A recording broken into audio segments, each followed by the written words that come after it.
everyone, this is Jack. Well, in this video we're going to be covering how to keep bees. So this video is all about beekeeping 101.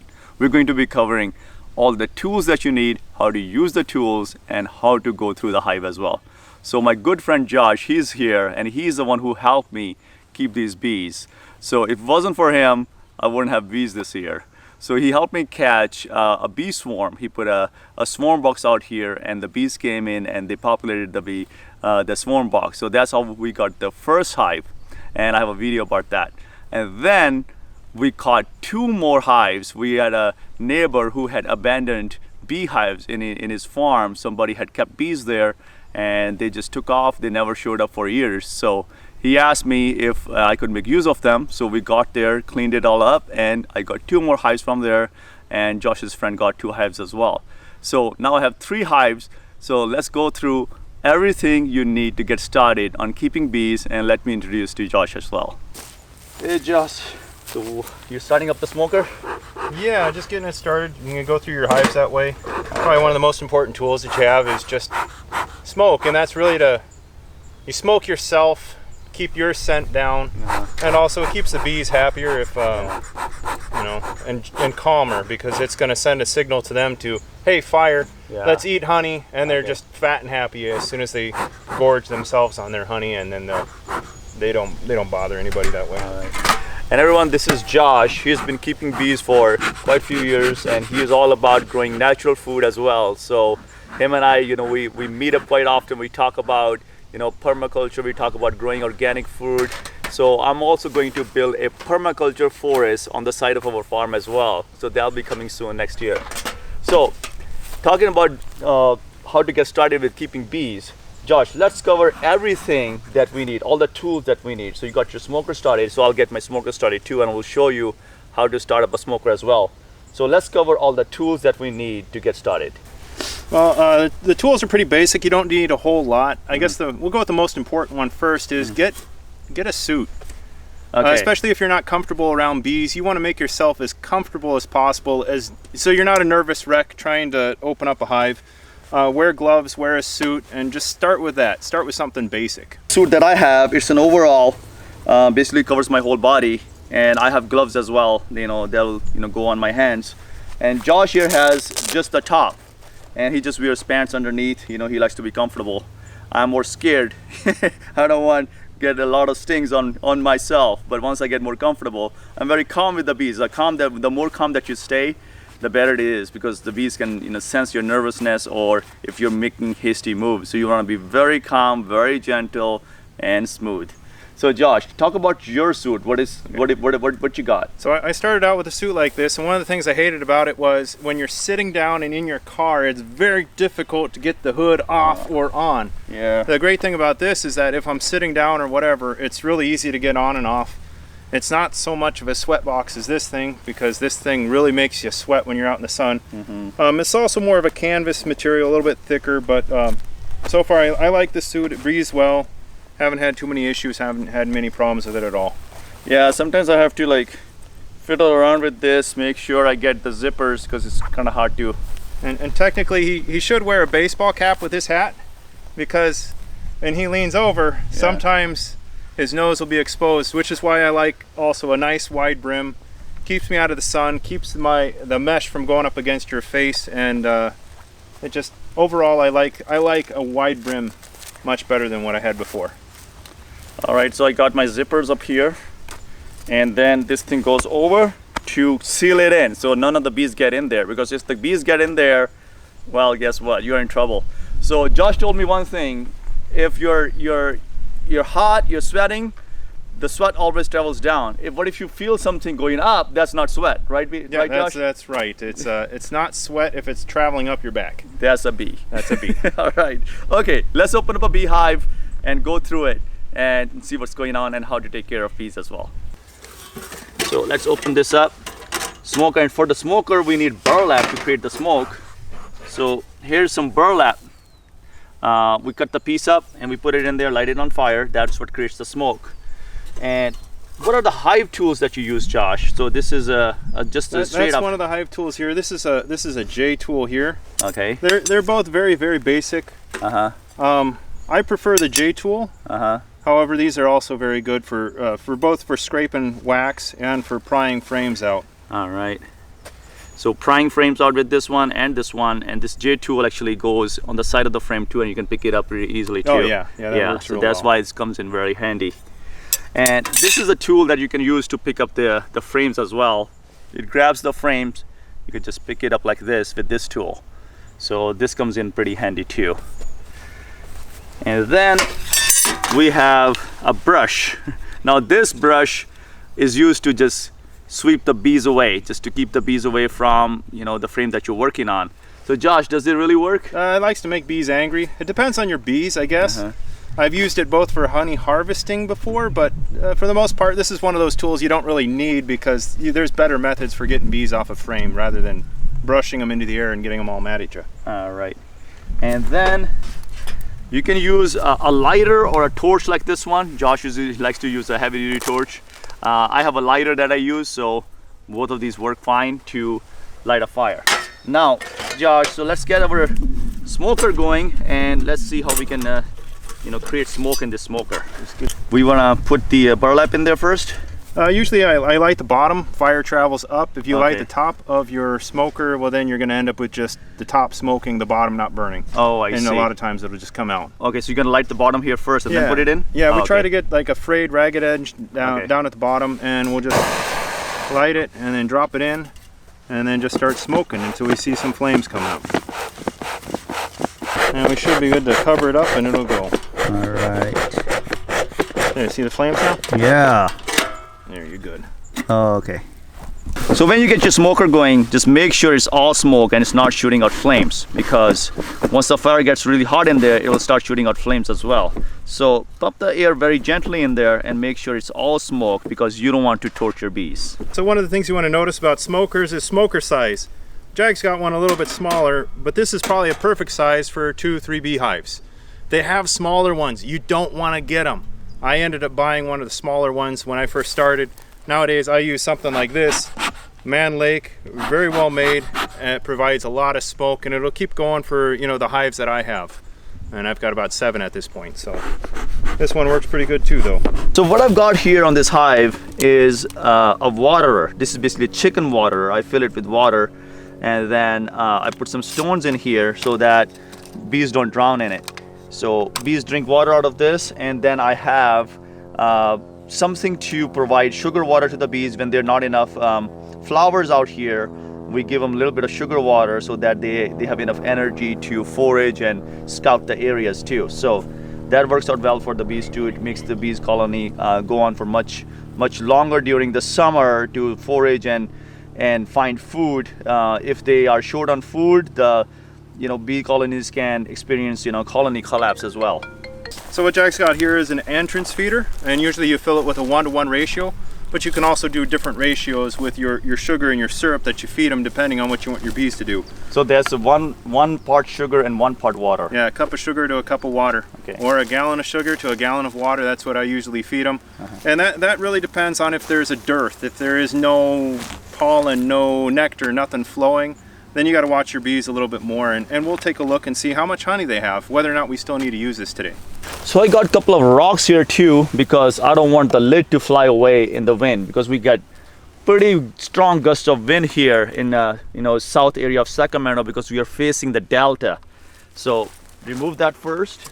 First we smoke our hive just to let the girls know we're coming in, and we want them to be as calm as possible. And then of course you always work your hive from the back. You don't want to stand, because they're busy, they're doing their job bringing pollen in and out. You don't want to stand in the front, you'll just confuse them. So we work from behind or to the side of your hive. Insert and pry it up. All right. Set this down somewhere in the front of the hive where you won't be working. That way they can still find their way home. All right, so the first thing you do is you start in an outside frame where there are no bees.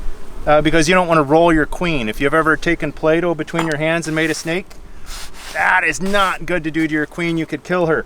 So you start with an outside frame and just try to get the frame out. It's been a while since we've been into this hive, but so far few bees, not very much going on in this hive. This is what happens when you don't go into your hive on a regular basis. You know, this isn't a comment on Jag or his beekeeping or anything, but they've started cross-combing, and what that is when they go from one frame to the next. Ideally, you want all your comb to be along the frame. So this will be a cutout that'll be very delicious in your coffee later. So we'll set this aside and we'll go on to the next frame. And we've got more cross-combing. Oh. So Josh, how often should I be going through this hive, just checking it? Every week, every 2 weeks? Because it's been a month since I've been in here. Yeah, probably every 2 weeks is probably what I would go for. Okay. Just to keep things moving. But this is a nice frame of honey here. Here, take a look at this. That's a good amount of honey there. That is a lot of honey. Both sides. It's just, this was also a frame, we didn't put a foundation in this one. So this is a foundationless frame. Usually we use a plastic foundation, but every now and then I like to just leave it natural, I guess.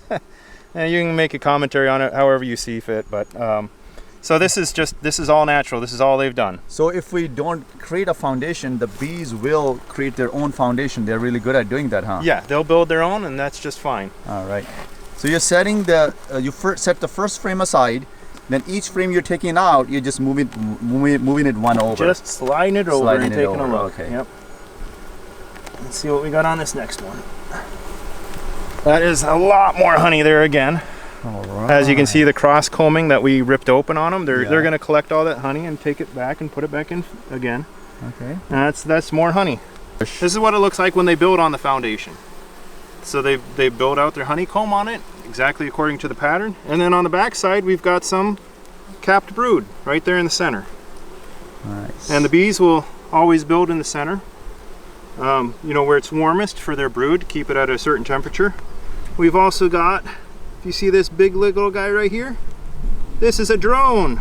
A drone bee. One of the useless males that only has one purpose in the bee kingdom's life, and that's to eat and mate.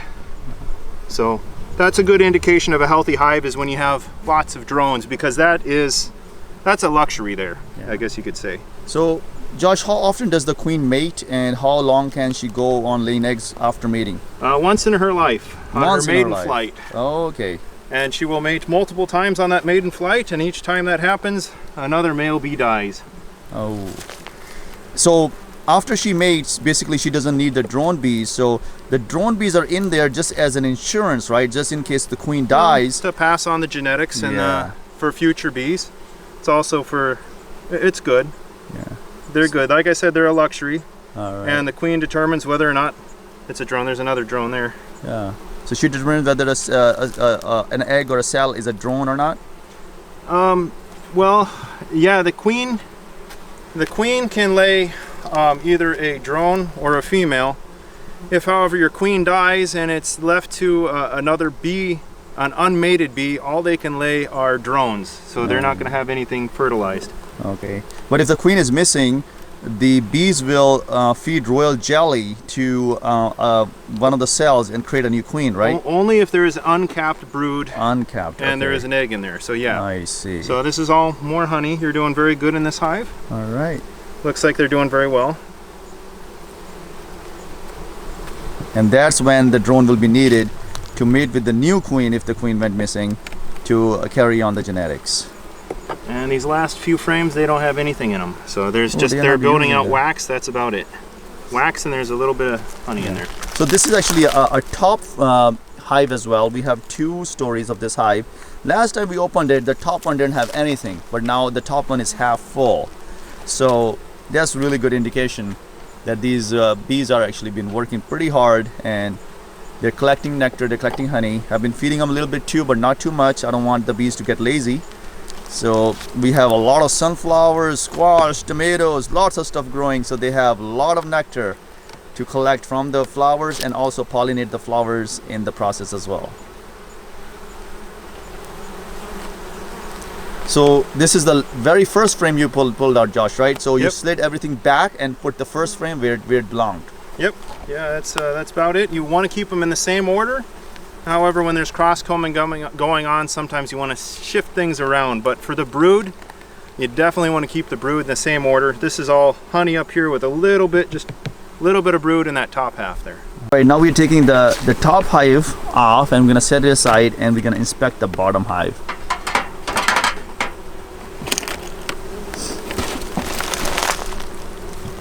Set it aside right there. Yeah, there's going to be a lot of cross combing here.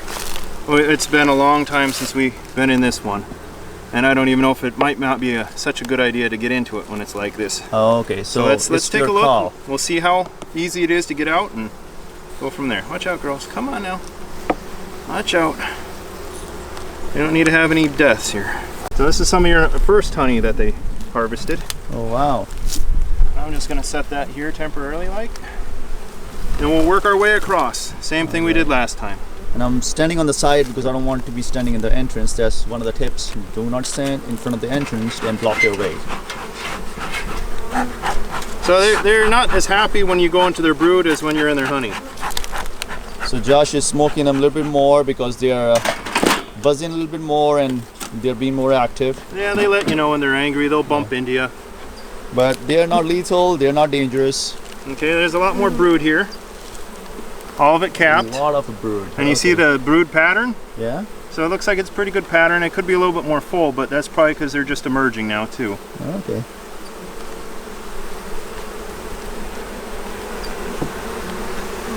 Let's see if we can spot the queen. Sometimes the queen is hard to spot. She's usually in the middle. And if she sees us coming, she'll run down the frame and go to the bottom. Oh, I see. That's a pretty good pattern though, still very solid. That's what you want to see. I don't see eggs over here, so she's probably on the far side. This is probably where she laid much earlier. Alright, so there's a number of pests that you look for when you're in here. One of the most common pests that you're probably going to find is wax moth larvae. And they will tear through your hive. They will eat all the wax. They will make a mess in general, so we look for that. Another plague for bees has been mites. Some people treat for mites, and you do that after your honey harvest because sometimes that poison will get into your honey harvest and you definitely don't want that. Other problem areas would be mice. Mice will get into hives, they'll eat wax, they'll make a mess. And then of course hornets too. They're also ones that are out there always looking for free food, free lunch. This frame is mostly pollen here, by the way, if you want to take a look at that. Wow. Okay, yeah, I see the pollen. It's a bright yellow one, huh? Yeah, it's bright yellow, usually always open, uncapped. Okay. It's where they store their food. That's what they feed their the larvae. And this one here is more pollen. Honey, there's honey in this one as well. You got a lot of honey in this hive. Alright, so we have inspected the hive and now Josh is putting it back together. He's sliding over all the frames to its original position and then slide in the very first frame where it was. Right there. Shake some bees off just to make sure none of them get killed. You want to make sure none of the bees die.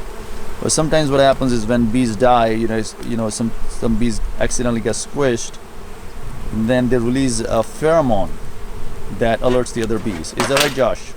Yeah. So if you're stung or if you crush a bee, get some smoke out there. Smoke your hand wherever they were at, and that'll help calm them down and at least hide the scent of that pheromone. But we make sure none of the bees die. We don't want any of the bees to die because bees are friend. They pollinate our flowers, they give us honey, and we make sure we have enough honey for them to survive the winter. We don't want to take all the honey from them. We want strong hives. And there goes the lid on top. The hive has been inspected and it seems like it's in really good condition. Alright, so we inspected the entire hive. The hive has been closed, back to normal. The bees can go on and on about doing what they were doing.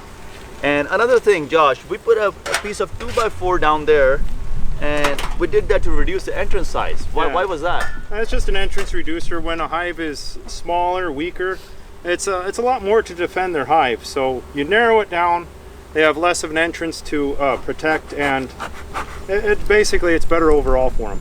All right. All right, everybody. So that's 101 on beekeeping, and that's what you do to keep all of these bees, all the tools that you need and the gear that you need to keep bees as well. So if you want to keep bees in your backyard, just make sure you check with your city. Most of the cities do allow to keep 1 or 2 beehives, and if you do so, that helps to increase the population of bees, because bees are really getting endangered right now because of all the pesticide use, and there's a lot of mites and other type of viruses that are attacking and killing bees as well. So there's a colony collapse in bee population that's going on right now. So whatever we can do to protect the bees, save the bees, and make sure that they live and thrive, and that also helps to keep our food production going, because 30 to 40% of the food that we eat depends on pollination by bees. So I really hope you enjoyed this video, and I'll see you in another video.